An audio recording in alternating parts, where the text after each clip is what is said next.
को जीवन दान। सावित्री सत्यवान के चरित्र का दूसरा भाग। जब बहुत दिन हो गए तो अंत में वह समय भी आ ही गया जिस दिन सत्यवान मरने वाला था। अब 1 साल विवाह को हो गया। अब अंतिम दिन है, आज का एक दिन है बस। राम राम। बच्चों को बैठा रहे चुपचाप, थोड़ी देर बैठा रहे शांति। बोल गिरधर गोपाल की। जब बहुत दिन बीत गए, अंत में वह समय भी आ गया जिस दिन सत्यवान मरने वाला था। सावित्री एक एक दिन गिनती रहती थी। समझ में आ रही है आपको? एक एक दिन नोट कर रही थी कि आज क्या तिथि है, जेठ की एकादशी है। अब आगे वाली जेठ की 11 को उसको जाना है, तो देखा काल 11, तो एक एक दिन गिन रही थी। पूरा साल हो गया और उसके हृदय में नारद जी का वचन सदा ही बना रहता था। जब उसने देखा कि अब इन्हें चौथे दिन मरना है, तो उसने 3 दिन का व्रत धारण किया। 4 दिन पहले से ही वह व्रत धारण करना शुरू कर दिया उसने। वह रात दिन स्थिर होकर बैठी रहती। कल पति देव के प्राण प्रयाण करेंगे, इस चिंता में सावित्री ने बैठे बैठे वह रात बिताई। अब देखा कि कल मेरा पति का शरीर छूट जाएगा, तो बड़े आज और भजन कर लूं। रात भर बैठे बैठे राम राम हरे राम कीर्तन करती रही, भजन करती रही। दूसरे दिन यह सोचकर कि आज ही वह दिन है, उसने सूर्य देव के 4 हाथ ऊपर उठते उठते अपने सब कांडिक कृत्य समाप्त किए। सूर्य देव 4 हाथ ऊपर आए ना, जब तक वहां से सूर्य उदय होता लाल लाल दिखता, फिर ऐसे आते थे 4 हाथ ऊपर जैसे जाता, थोड़ा थोड़ा लालिमा कम होती जाती। तब तक उसने अपने सब पूजा पाठ, नहाना धोना, फिर पूजा पाठ सब कुछ कर लिए। प्रज्वलित अग्नि में आहुतियां दी और फिर सभी ब्राह्मण, बड़े बूढ़े, सास और ससुर को क्रम से प्रणाम कर संयम पूर्वक हाथ जोड़कर खड़ी रही। उस तपोवन में रहने वाले सभी तपस्वियों ने उसे अवैधव्य के सूचक शुभ आशीर्वाद दिया कि तुम कभी विधवा नहीं हो, ऐसा आशीर्वाद दिया। उनको किसी को पता नहीं है, वो आशीर्वाद दे रहे। और सावित्री ने तपस्वियों की उस वाणी को ऐसा ही हो इस प्रकार ध्यान योग में स्थित होकर ग्रहण किया। इसी समय सत्यवान कंधे पर कुल्हाड़ी रखकर वन से समिधा लाने को तैयार हुआ। समिधा समझते हो? यज्ञ करने के लिए जो लकड़ी आहुति दी जाती है, ये जो समी वृक्ष है अपने यहाँ जाती, जिसको कहते हैं खेजड़ी, ये समिधा की लकड़ी होती है, पीपल की है इसलिए। तो क्या है, समिधा के लिए वो लकड़ी लाने के लिए गई, तैयार हुआ। तब सावित्री ने कहा आप अकेले न जाएं, मैं भी आपके साथ चलूंगी। उसको पता नहीं है ये मेरा अंतिम दिन है, समझ गए? फिर इसको सब कुछ पता है। किसको? सावित्री को। सत्यवान ने कहा प्रिय, तुम पहले कभी वन में गई नहीं हो, वन का रास्ता बड़ा कठिन है और तुम वनवास के कारण दुर्बल हो रही हो, उपवास के कारण दुर्बल हो रही हो, फिर इस विकट मार्ग में पैदल ही कैसे चलोगी? 3 दिन से उपवास कर रही है, 3 दिन से व्रत कर रही है, और आज तो रात भर जग करके उसने नाम लिया प्रभु का, फिर भी कैसा उत्साह है। सत्य में कितना बल होता है। सावित्री बोली उपवास के कारण मुझे किसी प्रकार की शिथिलता या थकान नहीं है, चलने के लिए मन में मेरे बहुत उत्साह है, इसलिए आप रोकिए मत। सत्यवान ने कहा यदि तुम्हें चलने का उत्साह है तो मैं जो तुम्हें अच्छा लगे वही करने को तैयार हूँ, किंतु तुम माताजी और पिताजी से आज्ञा ले लो। वाह, देखो समझदार जो पुरुष होते हैं, माताएं बने हो, कभी दुराग्रह नहीं करते, हट नहीं करती, जैसे सामने वाले की प्रसन्नता वैसे ही करना चाहिए। समझ में आ रही है क्या? इस विषय में एक बात आपसे कह देता हूँ, भोजन के विषय में सदा ख्याल रखो, दूसरे की रुचि पूर्वक उसको भोजन कराओ। दूसरे के मन में नहीं है भोजन करने की तो कह दो बहुत बढ़िया, जितना संयम सदाचार से बिना खाए पिए भोजन किया जाए इसके समान तो कुछ है ही नहीं, बहुत बढ़िया, आप तो कुछ खाना ही बता, तो वो भी राजी हो जाए, बोले हाँ बड़े अच्छे सत्संग से। बोल गिरधर गोपाल की। तो क्या हुआ, सत्यवान ने कहा यदि तुम्हें चलने का उत्साह है तो मैं तो तुम्हें जो अच्छा लगे वही करने को तैयार हूँ, माता पिता से आगे ले। तब सावित्री ने अपने सास ससुर को प्रणाम करके कहा मेरे स्वामी फल आदि लाने के लिए वन में जा रहे हैं। माता पिता, सास ससुर ही माता पिता। सास ससुर से कहा कि मेरे स्वामी, देखो नाम नहीं लेते हैं, अपने पतिदेव का नाम नहीं लिया जाता, समझ गए? अपने पत्नी का भी नाम नहीं लिया जाता। क्या बोली? मेरे स्वामी फल आदि लाने के लिए वन में जा रहे हैं। यदि सास जी और ससुर जी आज्ञा दे तो आज मैं भी इनके साथ जाना चाहती हूँ। इस पर द्युमत सेन ने कहा, जब से पिता की कन्यादान करने पर सावित्री बहू बनकर हमारे आश्रम में रही है, तब से मुझे इसके किसी भी बात के लिए याचना करने का स्मरण नहीं है। उसके ससुर ने कहा, किससे? सास से, अपनी पत्नी से। बोले देखो आज तक इसने कभी मुंह नहीं खोला, साल भर हो गया, अतः आज इसकी इच्छा अवश्य पूरी होनी चाहिए। एक बार जैसे बोले ना, ससुर ने तुरंत स्वीकार कर लिया। अच्छा बेटी तू जा, मार्ग में सत्यवान की संभाल रखना। इस प्रकार सास ससुर की आज्ञा पाकर दोनों ने प्रसन्नता से आज्ञा दे दी। यशस्विनी सावित्री अपने पतिदेव के साथ वन के लिए चल दी। वह ऊपर से तो हंसती सी जान पड़ती थी, किंतु उसके हृदय में दुख की ज्वाला धड़क रही थी। ऊपर से अपने पतिदेव को पता नहीं लगने दे रही थी कि आज आप जाने वाले हो, आज आपका अंतिम दिन है। हंसती मुस्कुराती जा रही, मन ही मन बड़ा दुख हो रहा था, क्या इनका वियोग हो जाएगा। वीर सत्यवान ने पहले तो अपनी पत्नी के सहित फल बीन कर एक टोकरी भर ली फलों की, और फिर वह लकड़ियां काटने लगा। समझ में आ रही क्या? यही तपस्वियों के पास साधन था। फल बीन के लिए आते थे, न तो रोटी बनानी, न खिचड़ा, न कढ़ी, न सब्जी। समझ में आ रही क्या? बस कंदमूल फल ताजे ताजे, ये भगवान की रसोई है। केला, हमारे मनमोहन जी महाराज कहते हैं भगवान ने कैसा हलवा पैक करके दिया है, केला। समझ गए? बोल गिरधर गोपाल की। तो भगवान की बनाई हुई रसोई है कि नहीं? ऋषि मुनि यही खाते थे प्रेम से और निरोग रहते। तो क्या है, टोकरी भर दी एक फलों की, और अब वो लकड़ियां काटने लगा। लकड़ी काटते काटते परिश्रम के कारण उसे पसीना आ गया, और इसी से उसके सिर में दर्द होने लगा। इस प्रकार श्रम से पीड़ित होकर उसने सावित्री के पास जाकर कहा, प्रिय आज लकड़ी काटने के परिश्रम से मेरे सिर में दर्द हो रहा है। दर्द होने लगा तथा सारे अंगों में और हृदय में भी दाह सा हो रहा, जलन हो रही। मुझे शरीर कुछ अस्वस्थ सा जान पड़ता और ऐसा मालूम होता कि मानो मेरे सिर में कोई बर्छी छेद रहा है। कल्याणी अब मैं सोना चाहता हूँ, बैठने की मुझे शक्ति नहीं है। यह सुनकर सावित्री अपने पति के पास आई और उसका सिर गोद में रखकर पृथ्वी पे बैठ गई। फिर वह नारद जी की बात याद करके उस मुहूर्त, उस क्षण और उस दिन का विचार करने लगी। इतने में ही उसे वहां एक पुरुष दिखाई दिया। वह लाल वस्त्र पहने था, उसके सिर पर मुकुट था, और अत्यंत तेजस्वी होने के कारण वह मूर्तिमान सूर्य के समान जान पड़ता था। उसका शरीर श्याम और सुंदर था, नेत्र लाल लाल थे, हाथ में पाश था, और देखने में वह बड़ा भयानक जान पड़ता था। वह कौन हो सकता है?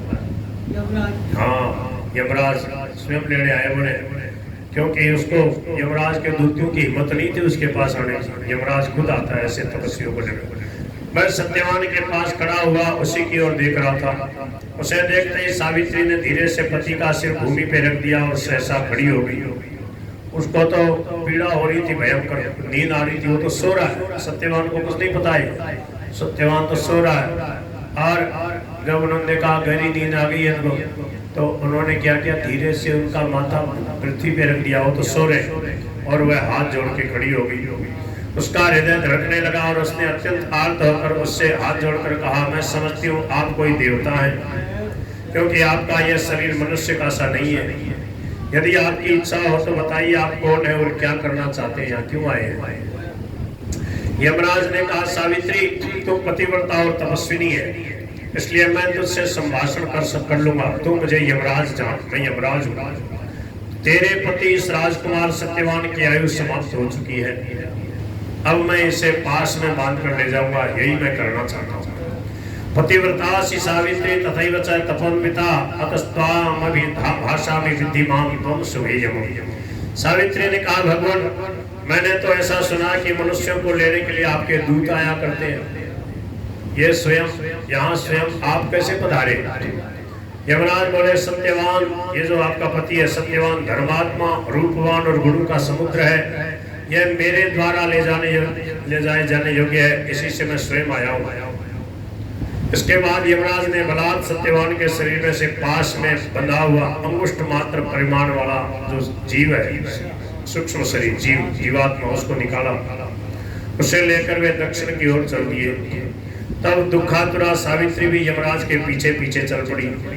यह देखकर ही मेरे यमराज ने कहा आपके दूत, यमराज ने कहा सावित्री तुम वापस चली जाओ, लौट जाओ और इसका और तो देख संस्कार कर, इसके शरीर का जा संस्कार कर। पीछे पीछे क्यों आ रही? गया सुबह तो पति सेवा के ऋण से मुक्त हो गई, पति के पीछे भी तुझे जहां तक आना था वहां तक आ चुकी, अब तो वापस चली जाओ। सावित्री बोली मेरे पतिदेव को जहां भी ले जाया जाएगा अथवा जहां भी स्वयं जाएंगे वहीं मुझे भी जाना है। मेरे पतिदेव को जहां ले जा रहे हो, मेरे पति के जीवात्मा को मेरे भी को भी वहीं जाना है।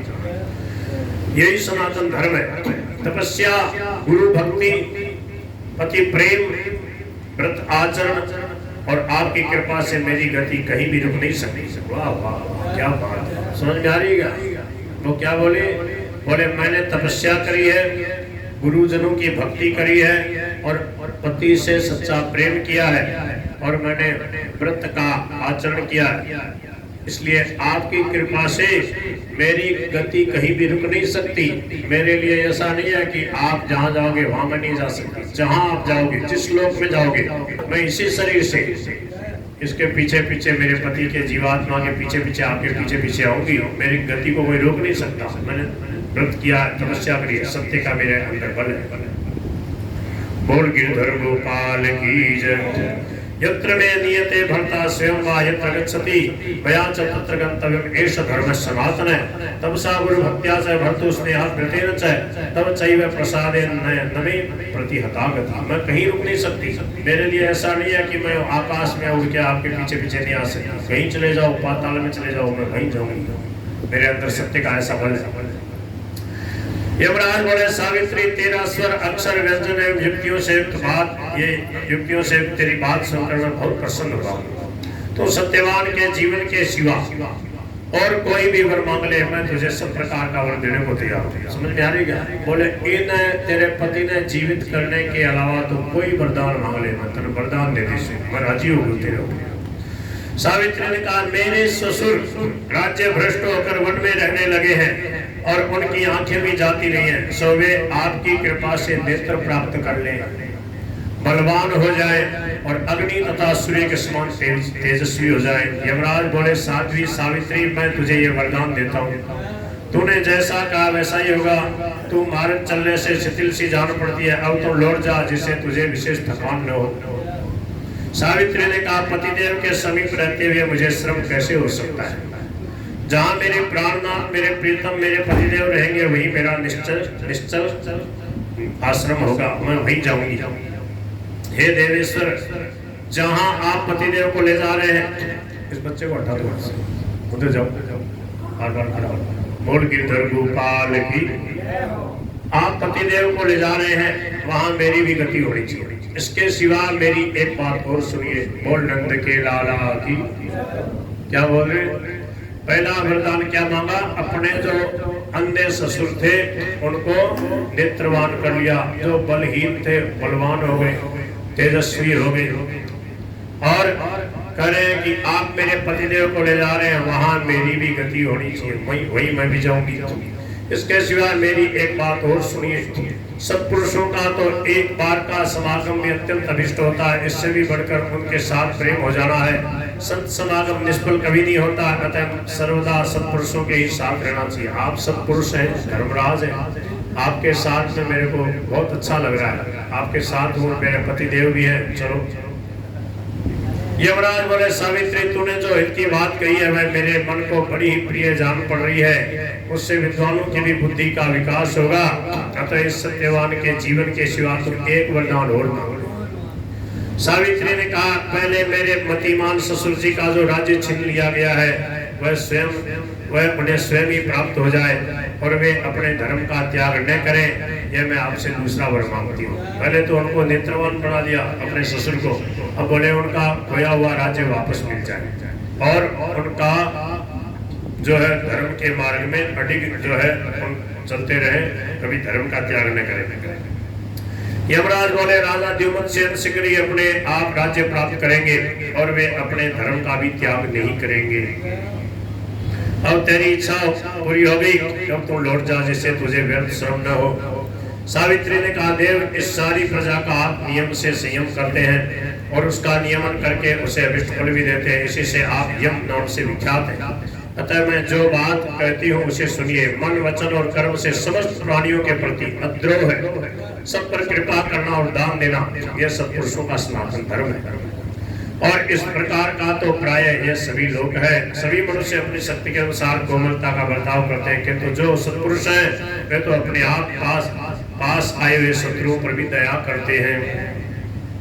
यमराज बोले, कल्याणी, प्यासे आदमी को जैसे जल पाकर आनंद होता है, तेरी ये बात वैसी मुझे बहुत प्रिय लग रही है, बहुत प्रिय लगने वाली है। इस सत्यवान के जीवन के सिवा तू एक वरदान और मांग लेना, अब तू चली जा। तो पहला वरदान तो मांगा, अपने ससुर को जो अंधे थे नेत्रवान हो गए। दूसरा, उनका राज्य वापस मिल जाए, वो बलवान हो जाए, स्वस्थ रहे और धर्म पे उनकी कड़ी आस्था बनी रहे। सावित्री ने कहा, मेरे पिता राजा सुमति पुत्रहीन है, इसके कोई भाई नहीं था। तो बोले उनके अपने कुल की वृद्धि करने वाले 100 और पुत्र हों। और यह मैं तीसरा वरदान अपने जो पिता थे कहा कि उनके 100 बेटा हो जाए, मेरे 100 भाई हो जाए। उस समय खूब लड़के होते, हजारों साल की आयु होती थी। यमराज बोले, राजपुत्री, तेरे पिता के कुल की वृद्धि करने वाले 100 तेजस्वी पुत्र होंगे। अब तेरी इच्छा पूर्ण होगी तो अब लौट जा, अब बहुत दूर आ गई। सावित्री ने कहा, पतिदेव की सन्निधि के कारण यह कुछ दूरी नहीं जान पड़ती, मेरा मन तो बहुत दूर दूर की दौड़ लगाता है। अतः अब मैं जो बात कहती हूँ उसे भी तुम सुनने की आप कृपा करें। आप सूर्य के प्रतापी पुत्र हैं। यमराज किसका बेटा है? सूर्य का। इसलिए पंडित जन आपको वैवस्वत कहते हैं। आप शत्रु मित्र आदि के भेदभाव को छोड़कर सबका समान रूप से न्याय करते हैं। इसी से अब सब प्रजा धर्म का आचरण करती है और आप धर्मराज कहलाते हैं। आप ही यमराज है दुष्टों के लिए और धर्मात्माओं के लिए धर्मराज है। इसके सिवाय मनुष्य सत्पुरुषों का जैसा विश्वास करता वैसा अपना भी नहीं करता, इसलिए वह सबसे ज्यादा सत्पुरुषों में प्रेम करना चाहता था। और विश्वास सभी जीवों को सुहृदता के कारण हुआ करता है। तो सुहृदता की अधिकता के कारण ये सब लोग संतों में विशेष रूप से विश्वास करते हैं कि संत किसी का बुरा नहीं चाहते, इसलिए संतों पर सब विश्वास करते हैं। यमराज बोले, सुंदरी, तूने जैसी बात कही है वैसी मैंने तेरे सिवा और किसी के मुंह से नहीं सुनी। इसी से मैं बहुत प्रसन्न हो गया। उनको इतना जोर का प्रवचन करती है बीच बीच में, तो इस सत्यवान के जीवन के सिवा कोई एक चौथा वरदान और मांग ले और अब तू चली जा। सावित्री ने कहा, पहला वरदान क्या मांगा था? बताओ, कोई बताओ, जब तक मैं पानी पीता हूँ। क्या वरदान मांगा? जोर से बोलो।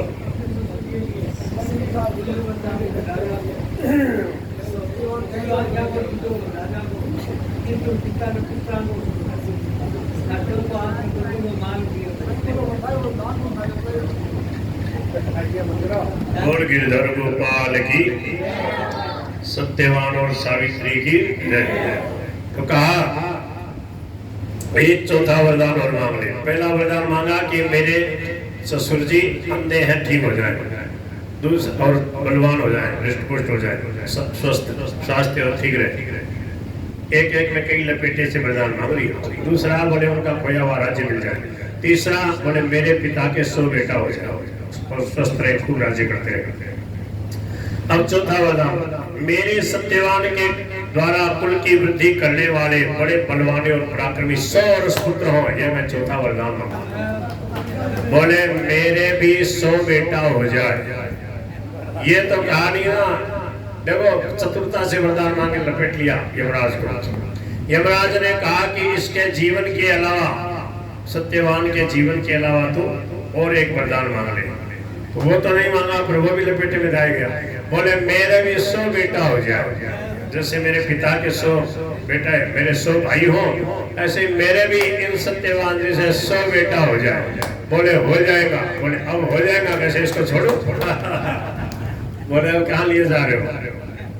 तो यमराज बोले अगले तेरे बल और पराक्रम से संपूर्ण 100 पुत्र होंगे, जिनसे तुझे बड़ा आनंद प्राप्त होगा। राजपुत्री अब तो लौट जा, जिससे तुझे थकान न हो, तू बहुत दूर आ गई।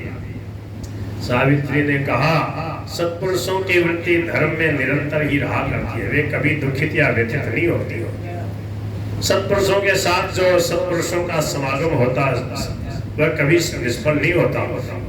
संतों से संतों को कभी भय भी नहीं होता। सत्पुरुष सत्य के बल से सूर्य को भी अपने समीप बुला लेते हैं। वे अपने तप के प्रभाव से पृथ्वी को धारण किए हुए हैं। संत ही भूत और भविष्य के आधार है। उनके बीच में रहकर सत्पुरुषों को कभी खेद नहीं होता। यह सनातन सदाचार सत्पुरुषों द्वारा सेवित है। ऐसा जानकर सत्पुरुष परोपकार करते हैं और प्रत्युपकार की और कभी दृष्टि नहीं डालते कि ये मेरा परोपकार करे। ऐसा नहीं, खुद परोपकार करते हैं, दूसरे की सेवा करते हैं, उससे आशा नहीं रखते कि मैं इसके साथ अच्छा व्यवहार करती हूँ, ये भी मेरे साथ ऐसी आशा रखेंगे। तो फिर बोले देखो हमने तो आपके लिए साथ ये किया, तुमने तो किया ही नहीं, तो फिर स्वार्थ हो गया। अपनी तरफ से सेवा करें, बदले में इच्छा न करें। यमराज बोले पतिव्रते जैसे जैसे तुम मुझे गंभीर अर्थ से और चित्त को प्रिय लगने वाली धर्मानुकूल बातें सुनाती जाती, वैसे ही वैसे तेरे प्रति मेरी अधिकाधिक श्रद्धा होती जा रही है। अब तो मुझसे कोई अनुपम एक वरदान और मांग ले पांचवा। सावित्री ने कहा, हे मानद, आपने जो मुझे पुत्र प्राप्ति का वर दिया है वह बिना दाम्पत्य धर्म के पूर्ण नहीं हो सकता। पति के बिना कैसे पुत्र होंगे? अतः अब मैं यही वर मांगती हूँ कि ये सत्यवान जीवित हो जाए। देखो, पांचवी बार जब धर्मराज ने भी कहा यमराज ने, तो वो उस बात को भूल गया कि इसके जीवन के अलावा और कुछ मांग ले। सीधा ही कह दिया उसने। बोले अब एक वरदान और मांग ले, तो तुरंत लबड़ धके दे दिया उसने। बोले ये मेरे पतिदेव जीवित हो जाए, इससे आप ही का वचन सत्य होगा, क्योंकि पति के बिना मैं मौत के मुख में पड़ी हुई हूँ। पति के बिना मुझे कैसा भी सुख मिले, मुझे उसकी इच्छा नहीं है। पति के बिना मुझे स्वर्ग की भी कामना नहीं है। पति के बिना यदि लक्ष्मी आवे तो मुझे उसकी भी आवश्यकता नहीं है, तथा पति के बिना तो मैं जीवित भी नहीं रहना चाहती। आप ही ने मुझे 100 पुत्र होने का वर दिया है और फिर भी आप मेरे पतिदेव को लिए जा रहे हैं। अतः मैं जो ये वर मांग रही हूँ कि ये सत्यवान जीवित हो जाए, इससे भी आपका ही वचन सत्य होगा। यह सुनकर सूर्यपुत्र यम बड़े प्रसन्न हुए और कहा, ऐसा ही हो। कहते हुए सत्यवान का बंधन खोल दिया। उसके बाद वे सावित्री से कहने लगे, हे कुलनंदिनी कल्याणी, ले मैं तेरे पति को छोड़ता हूँ। अब यह सर्वथा निरोग हो जाएगा। तू इसे घर ले जा, इसके सभी मनोरथ पूर्ण होंगे। यह तेरे सहित 400 वर्ष तक जीवित रहेगा। बोल गिरधर गोपाल की। 400 वर्ष तक तो 100 संतान होना क्या आश्चर्य की बात है। तो कह रहे अब यह सर्वथा निरोग हो जाएगा, तू इसे घर ले जा, इसके सभी मनोरथ पूर्ण होंगे। यह तेरे सहित तू और ये दोनों 400 वर्ष जियोगे। कहाँ तो 1 वर्ष की आयु है, 400 वर्ष। 100 कितने हुए? 400। बताओ, धर्म पूर्वक रहेगा। देखो 400 साल तक आपकी अवस्था, आप जीवित रहोगे। धर्म पूर्वक यज्ञ का अनुष्ठान करके लोक में कीर्ति प्राप्त करेगा आपका पति। इससे तेरे गर्भ से 100 पुत्र उत्पन्न होंगे। इस प्रकार सावित्री को वर देकर और उसे लौटाकर प्रतापी धर्मराज अपने लोक को चले गए। यमराज के चले जाने पर सावित्री अपने पति को पाकर उस स्थान पर आई जहाँ सत्यवान का शव पड़ा था। शरीर जो पड़ा था, ये तो सूक्ष्म शरीर को लेके जा रहा था, जीवात्मा को लेके जा रहा था यमराज। पति को पृथ्वी पे पड़ा देखकर वह उसके पास बैठ गई और उसका सिर उठाकर गोद में रख लिया। थोड़ी देर में सत्यवान के शरीर में चेतना आ गई और वह सावित्री की ओर बार बार प्रेम पूर्वक देखता हुआ इस प्रकार बातें करने लगा मानो बहुत दिनों के प्रवास के बाद लौटा हुआ। वह बोला, मैं बड़ी देर तक सोता रहा, तुमने जगाया क्यों नहीं? और ये काले रंग का मनुष्य कौन था जो मुझे खींचे लिए जा रहा था? अच्छा, उसको भी आवाज हो रहा था। सावित्री ने कहा, पुरुष श्रेष्ठ, आप बड़ी देर से मेरी गोद में सोए पड़े। वे श्याम वर्ण के पुरुष प्रजा का नियंत्रण करने वाले देवश्रेष्ठ भगवान यम थे। अब वे अपने लोक को चले गए। देखिए सूर्य अस्त हो चुका है और रात्रि गाड़ी होती जा रही है, इसलिए ये सब बातें तो जैसे जैसे हुई है कल सुनाऊंगी। इस समय तो आप उठकर माता पिता के दर्शन कीजिए, जल्दी चलिए। सत्यवान ने कहा, ठीक है चलो। देखो अब मेरे सिर में दर्द नहीं है और न मेरे किसी और अंग में पीड़ाई है। मेरा सारा शरीर स्वस्थ प्रतीत होता है। मैं चाहता हूँ तुम्हारी कृपा से मैं शीघ्र ही अपने वृद्ध माता पिता के दर्शन करूँ। प्रिय, मैं किसी दिन भी देर करके आश्रम में नहीं जाता था। संध्या होने से पहले ही मेरी माता मुझे बाहर जाने से रोक देती थी। दिन में भी जब मैं आश्रम से बाहर जाता तो मेरे माता पिता मेरे लिए चिंता में डूब जाते थे और वे अधीर होकर आश्रम वासियों को साथ ले मुझे ढूंढने को चल देते थे। इतना प्रेम था। अतएव कल्याणी मुझे इस समय अपने अंधे पिता की और उनकी सेवा में लगी हुई दुर्बल शरीर, अपनी माता की जितनी चिंता हो रही है उतनी अपने शरीर की भी नहीं है। मेरे परम पूजनीय पवित्रतम माता पिता मेरे लिए आज कितना संताप सह रहे होंगे। जब तक मेरे माता पिता जीवित हैं तभी तक मैं भी जीवन धारण किए हुए हूँ। पिता की बात सुनकर सावित्री खड़ी हो गई। उसने पति देव की बात सुनकर सावित्री खड़ी हो गई। उसने सत्यवान को उठाया, अपने बाएं कंधे पर उसका हाथ रखा और दायां हाथ उसकी कमर में डालकर उसे ले चली। तब सत्यवान ने कहा, प्रिय, इस रास्ते में आने जाने का अभ्यास होने के कारण मैं इससे अच्छी तरह परिचित हूँ और अब वृक्षों के बीच में होकर चंद्रमा की चांदनी भी फैलने लगी है। हम कल जिस रास्ते पर फल बीन रहे थे वही आ गया है, इसलिए अब सीधे इसी मार्ग से चली चलो। कुछ और सोच विचार मत करो। मैं भी अब स्वस्थ और सबल हो गया हूँ और माता पिता को देखने की भी मुझे जल्दी है। ऐसा कहकर वह जल्दी जल्दी आश्रम की ओर चलने लगा।